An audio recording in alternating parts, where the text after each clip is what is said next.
In the second part of this discussion, I'd like to talk about employment.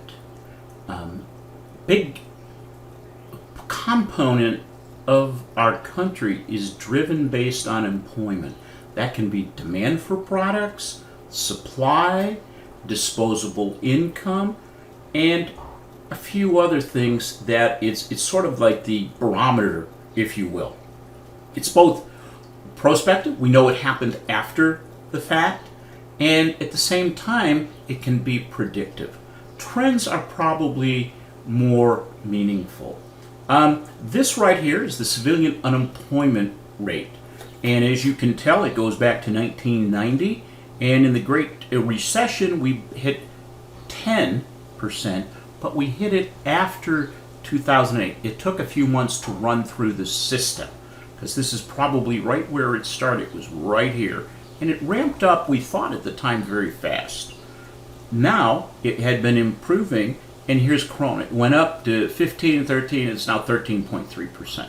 So you look at that and say, that's a lot of people.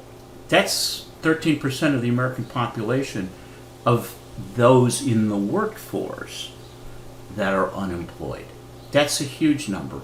Most of them, people are assuming, is temporary, but because of the changing nature of work, consumer demand, there are going to be a lot of permanent changes. Delta, for example, indicated that based on how they think travel is going to resume, they're going to eliminate 2,700 pilots in September. Now, these pilots are not included in this number because they've been getting paid. That's where the PPP program came in as part of the bailout of airlines, is you keep people on. Once these funds run out, if business hasn't resumed, this number's going higher. Can't look at this rate, this in isolation. We have to go deeper. And that's sort of with, when we look at managerial accounting, managerial finance, same thing, is we have to go deeper. And this is the one, the civilian labor force participation rate. This unemployment number is computed off the people in the workforce. Okay? And as you could see, here we were at just about 63.5% of Americans working. The other part are those that are retired, those that are in college, those are not in the workforce. Now, look at that. It dropped from just about 63.5 down to 60.8. So if you do that roughly, that's about 9 million people left the workforce. So you're taking 3 million, 13%, 13.3% of a smaller number. But when we look at where we had been, if we even go back to the Great Recession here, we were over at 66%. So in the past 8 years, the number of people participating in the labor force has declined substantially, almost 30 million people. Some deeper ramifications for that from a customer perspective and employment perspective. Now, we heard when this came out is that 2.5 million new jobs were created. Everybody thinks that's great, right? Well, not exactly. These are the people that are employed part-time for economic reasons. As you can see, that went from about 4,200 to 11 million. So of those jobs created, almost all of them were part-time. That isn't going to create spending. Okay? On a different note is there's different ways of measuring labor underutilization unemployment. And these are all different measures. But you can see from this is that when we look at U5 at 16%, U6 up here at 22%, this is not a pretty picture. Now, that impacts spending. If you don't have money, you're not working, not making as much, you won't spend as much. It has a ripple impact. And what we can see is when we look at where the layoffs were, a significant number of them are in what we call low-wage jobs. Okay? Look at the jobs there, 12 million people in food and beverage services, clothing and retail, support and accommodations, that really the vulnerability is with those that make less, which those folks don't have any savings. Now, I use the word low wage, high wage. Let me explain what that is. Right now, based on this study, this is from the Department of Labor, share of all workers, mid-range, mid to high, and low range, 56% are in this high category, 43.7. Okay, and these employed, unemployed was just before the pandemic hit. So you could see that those in high wage had lower unemployment than those with low wage workers. Worked full-time year-round, 81, 57. But here's the scary piece right here. Median hourly earnings, 1022, annualized 17. 43%, 44% of the American working population makes about 18 grand. The high to medium, the median annual earnings are 54,000. So we have a big wage gap here. Now, if we go back, the low wage jobs are what's going away. If you only make $18,000 a year, you're not saving any money for events like this. If you're making more, you probably have saved a little bit more. But this is really having the impact across the population. And many, when we're looking here, the majority of people in the U.S. said they are spending less money for the first time since 2010. So spending less is a significant number of people. This people keep spending more is gone down. There's still people spending, but I suspect a lot of it is in here. We're entering into a slower recovery phase. And what we have here is phase one, and this is essentially the first phase of reopening. In phase two, doesn't give much of a consideration to a second wave. But we can see here's the 2019 quarter level. This is the trajectory pre-virus paths. Index being 100 being where we were at fourth quarter 2019. And as we can see, this is going to drop off. We're expecting a 13% drop in gross domestic product, all in consumer spending. And this is assuming that we're going to come back up. We're still going to be negative as we go into fourth quarter two.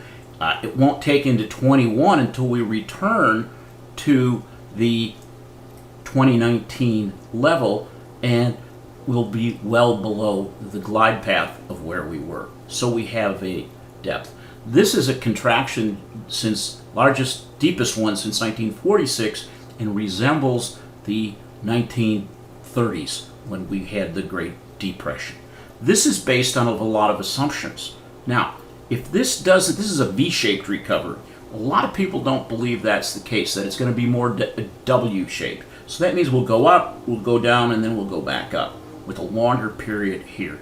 But just showing that it's going to be a while before we return to even the 2019 levels. Well, people don't spend when they're not working. So the economy slows.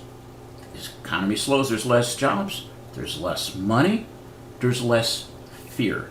So we hunker down, so to speak. Tomorrow.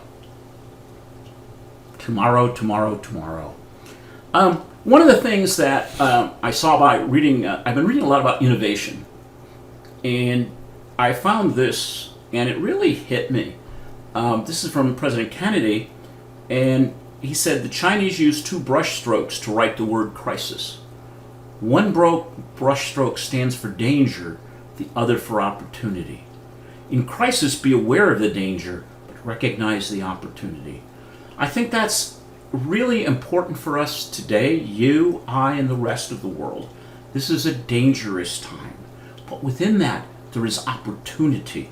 So how do we respect the danger, be cautious, but how do we seize the moment, the opportunity? It's a new normal. We're not going back to the way it was. Don't even expect it. But there's going to be opportunities everywhere. Another quote that I'd like to put out there For some organizations, near-term survival is the only agenda item. Others are peering out through the fog of uncertainty, thinking about how to position themselves once the crisis has passed. The question is, what will the new normal look like? Well, we don't know how long this is going to last, whether there's a phase 2 or 3 or what happens. We don't know. We do know definitively what the other side will not look like the normal of recent years. So what's our opportunity? And this, my friends, applies to you and I. This is the environment in which business is operating, in which we in managerial accounting, managerial finance support the organization. We need to be cognizant of those things. How is our company innovative? Are we able to produce the right information so that leaders can be innovative? It's up to us. Now, disruptors. We've had a lot of disruption over the years, and I would suggest to you disruptors literally uproot and change how we think. We behave, do business, learn and go about our day-to-day activities. What it does is it disrupts an existing market, industry or technology, and produces something new and more efficient and worthwhile. It is at once destructive and creative. Take the smartphone. We didn't always have it. It's changed. Amazon. Look at how Amazon continues to grow through the pandemic. I provide this list here, and if you take the notes and you click on this, you'll go down to see some of the other technologies pre-COVID that are disrupting things, and think how much COVID-19 will.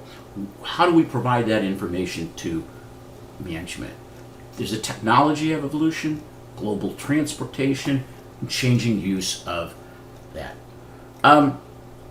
From simply returning and in reimagining, stop seeing the return as a destination. What can we do? So as a company, we can be recovering revenue, rebuilding operations. These are where we are now, but how do we rethink our organizations? How do we accelerate the adoption of digital? How can we start imagining business and our lives as it can be in the next normal? And as we look at this, I'm looking at industry. You look back at the industrial revolutions. And the first one is mechanization, steam and water power, mass production and assembly lines, automated production systems, IT, robotics, the smart factory. Well, I think the acceleration of digitization and automation is key. It was a buzz phrase prior to the coronavirus, but it's come a reality in many cases for all of us. So we're going to go from sleeping at the office by working at home to effective remote working. The old ways aren't going to come back. How can we organize a workforce, for a distributed workforce that's in many places? How do we accelerate best practices around collaboration, flexibility, inclusion, and accountability? Resilience. It's in our DNA. Resilience. Even when lockdown restrictions begin to ease, we have been figuring out how to operate in new ways.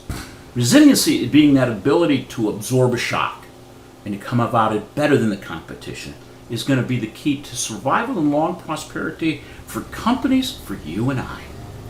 Opportunities are everywhere. We have to search them out and seize the opportunity. The skills that we're going to need are going to be different than the skills that are declining. Take a look at this. Where do you fit? Your future is created by what you do today, not what you're going to do tomorrow, what you're going to do today. So as the Nike theme, just do it.